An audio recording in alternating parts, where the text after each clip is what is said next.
Olá pessoal, então hoje vamos falar sobre um conceito de fundamental importância nas nossas finanças pessoais, que inevitavelmente em algum momento nós vamos nos deparar com ele, que é os juros. Então, antes de começar a explicar o que é o conceito, eu vou fazer uma pergunta. Você preferiria receber R$ 100 hoje ou daqui a um ano? Muito provavelmente você preferiria receber esse valor hoje. Por quê? Porque o futuro é incerto, você não sabe como é que vai estar daqui a um ano. Você não sabe se tudo vai estar mais caro, você não sabe se vai estar no Brasil, não sabe nem se vai estar vivo, de tão incerto que é o nosso futuro. Então, por isso, nós temos a tendência de preferir os recursos no presente do que o futuro. Então é daí que vem os juros, porque ele vem, vamos falar no slide seguinte, que ele é uma forma de nós precificarmos essa preferência temporal. Então, qual a definição de juros? A mais simples de todas que eu encontrei ali estudando sobre o tema é o preço do dinheiro no tempo. Pronto. Se o, se o dinheiro está costumeiramente perdendo o valor no tempo, a tendência é que você prefira ele mais ainda no presente, porque você tem que esperar muito tempo, então os juros teriam que estar altos, né, para compensar isso daí. E ele nada mais é do que isso, né, uma compensação para quem está emprestando e uma cobrança para quem está tomando emprestado. Aqueles que, por diversos motivos, podem estar um pouco mais imediatistas hoje, seja porque querem financiar uma casa, pagar uma conta específica, eles vão ter, e eles não têm esse dinheiro, eles vão pegar esse montante, mas vão pagar a prazo. E é essa diferença, né, que são chamados de juros, tá bom? E a gente vai ver que eles não são nem bons nem maus, tá? Ao contrário do que algumas pessoas pensam. Mas eles refletem as nossas preferências temporais, as nossas escolhas. Eles são uma ferramenta que nos ajudam a coordenar ali essa questão do mercado financeiro.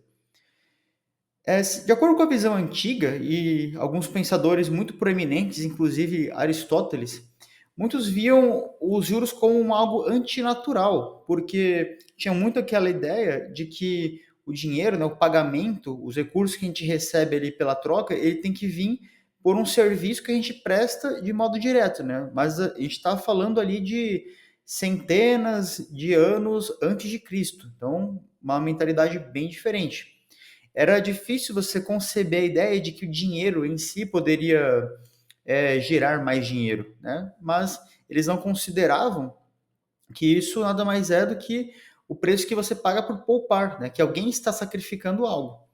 Então, isso não era nem só nos gregos, né? Várias culturas ocidentais também não acatavam muito a ideia dos juros. Mas foi lá por volta da Idade Média, ali no século XVI, que formalmente, né, a escola de Salamanca, na Espanha, e teve os seus alguns economistas muito proeminentes que reconheceram que cobrar juros moderados, né, os juros justos que o pessoal fala, que é o que o mercado vai decidir, isso era, como o próprio nome diz, algo justo, porque você está compensando o risco do empréstimo. Pensa comigo, alguém te pede um dinheiro, seja um familiar, um amigo, mas você não, para viajar, vai para outro país para trabalhar e ele fala que vai te pagar daqui a um ano. Mas e se não der certo, ele tiver que voltar e perder tudo, como é que você fica? Então, é um risco que você tem. E aí, se você embute um juros, isso é alguma forma de você dirimir um pouco esse risco, tornar um pouco mais vantajoso você fazer isso de modo que fique bom para os dois. E querendo ou não, uma troca justa é quando as duas partes saem em benefício. E logo após os pensadores da escola de Salamanca, outros também naturalmente começaram a considerar isso, né? Eles foram vendo na prática e que fazia sentido você ter juros que você estimulava a ter mais pessoas poupando, né? Aqueles que não queriam gastar ali para o consumo imediato, eles poupavam para emprestar para outras pessoas que de repente iriam fazer novas empreitadas. Então assim, o mercado financeiro começou a evoluir. E já no século XIX, o austríaco Eugen von Bombawerk, um proeminente economista austríaco, da Escola Austríaca de Economia, ele deu uma explicação mais clara, né, que as pessoas preferem o bem presente e o bem futuro, e isso reflete a sua preferência temporal. Então, esse é um conceito que eu não vou esmiuçar aqui na nossa aula, porque eu acho que ele é de uma importância tão grande que vai ter um vídeo apenas para ele, tá? Mas basicamente, podemos traduzir ali ao pé da letra preferência temporal como o grau de imediatismo. Então, se eu tenho uma alta preferência temporal, quer dizer que eu sou altamente imediatista. Então, eu quero consumir, eu não consigo poupar. Já se eu tenho uma baixa preferência temporal, eu tenho uma tendência a poupar mais. E aí, se eu poupo, eu consigo acumular recursos e, de repente, emprestar para outros e, com isso, receber ali o preço justo por isso, né? Que seriam os juros. Tá? Então, eles são inevitáveis. Em uma economia de mercado, os juros eles nada mais são do que essa precificação do dinheiro no tempo. E temos tipos de juros, tá? Então, o primeiro deles, que é o mais simples, como o próprio nome diz, né, que é o juro simples. Então, nele, o crescimento é linear e os juros são calculados apenas sobre o valor inicial, o capital. Então, vou dar um exemplo bem simples, tá? Se você faz uma aplicação de 10 mil reais a 1% de juros ao mês, se for uma capitalização simples, então 1% de 10 mil são 100 reais. Então, em 3 meses, você vai ter 300 reais. 100, 100, 100. Simples assim, tá? Isso é muito prático para operações curtas, ou mesmo quando, vou dar um exemplo, algum amigo de repente pede dinheiro, mas ele quer te compensar de alguma forma, algum parente que quer te compensar, porque sabe que você vai estar deixando de consumir algo, normalmente fazem juros simples, porque ali já fica aquela ideia, tá? Mas isso não é comum no mercado financeiro. No mercado financeiro são utilizados os juros compostos. E nos juros compostos, a grande diferença é que o crescimento ele é exponencial. O que significa isso? Que os juros do período eles se somam ao capital. Então pense que o dinheiro é como se fosse um time ali de trabalhadores trabalhando e conforme o tempo vai passando, um trabalhador novo chega. Aí de repente dois, três, isso em função dos outros que você tem. Então você está literalmente colocando dinheiro para trabalhar e com o passar do tempo mais trabalhadores vão entrando na tua equipe, tá? Então para você ter uma ideia, se a gente pegar a mesma aplicação que eu fiz no slide anterior, por exemplo, de 10% a 1% ao mês em juros compostos, em 3 meses daria 10.303 em 1. Então você já vê que é um pouco mais do que no juros simples. Como o prazo ele é curto, você vê que não tem nem tanta diferença em relação à capitalização simples. Mas se a gente começa a colocar 12 meses, 24 meses, enfim, 5 anos, a gente vê que realmente tem uma diferença considerável, tá? E eles então são a base para investimentos e captação de dívidas de longo prazo. Então, na vida real, como que a gente aplica os juros? Tem duas formas, né? A primeira é quando a gente toma um empréstimo, né? A gente recebe capital, então são nossas dívidas. Nesse caso, os juros estão contra nós. Eles estão a favor da instituição financeira que vai estar te dando esse valor e atuam contra você. Então, exemplo disso, parcelamento do cartão de crédito, quando tem juros, cheque especial no banco, que é quando você passa ali o seu limite da conta corrente, e financiamento de longo prazo também sem planejamento. Então, essas são algumas formas ali.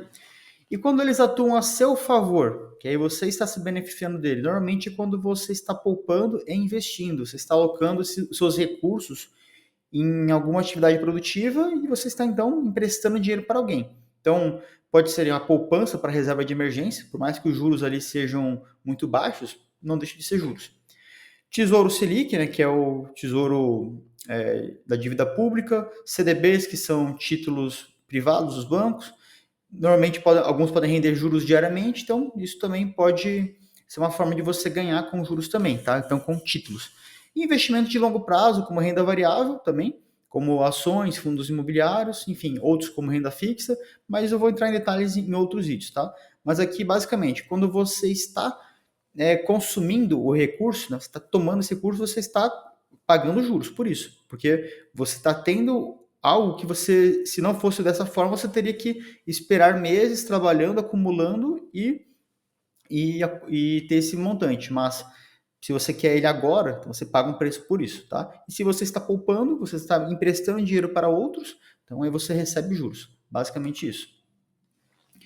E aqui um exemplo muito curioso que acho que ilustra muito bem, né? Que é da grande figura do Benjamin Franklin, que no século XVIII, ele já, nessa época ali, em 1790, bem no final, ele já estava bem velho, e ele fez um experimento, né? Ele deixou 1.000 libras cerca ali de 4.400 dólares ali na cotação de hoje, para a cidade de Boston e mais 1.000 libras para Filadélfia, com a condição de que fossem emprestadas a juros de 5% ao ano durante 200 anos. Então, mesmo naquela época, era uma taxa ali relativamente baixa, que a ideia era para financiar pequenos artesãos e até projetos de educação. Após 100 anos, o fundo de Boston já tinha cerca de 131 mil dólares. Tá? Então, a gente está lá no século XIX, a inflação não tinha aumentado tanto igual hoje. Então, isso era muito dinheiro naquela época. Em Boston, nos anos 1990, quando completou 200 anos, esse fundo alcançou quase 5 milhões de dólares. Então, você vê o que é o poder dos juros compostos, né? E quando a gente coloca isso no longo prazo, deixa mais tempo ali a equipe trabalhando, o dinheiro trabalhando, mais retornos você tem. Então, por mais que o retorno foi um pouco ali abaixo do que ele previu ali de 5%, né? Ele teve ali em média 4,3% ao ano, os juros compostos multiplicaram o capital em mais de 113 mil por cento. Então você vê o que é o poder dos juros compostos. Você que está pensando em deixar uma herança, de repente para uma instituição de caridade ali para longuíssimo prazo, está aí um excelente exemplo com o nosso querido Benjamin Franklin.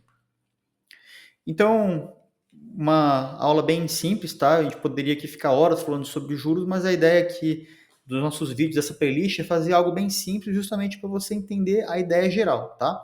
Vamos ter outros vídeos, aí eu vou falar mais vídeos sobre economia, mas aí é bom que você pelo menos vai ter o básico disponibilizado, tá? Então, para a gente concluir, quando alguém te perguntar o que são juros, você fala: juros são o preço do dinheiro no tempo. Ponto.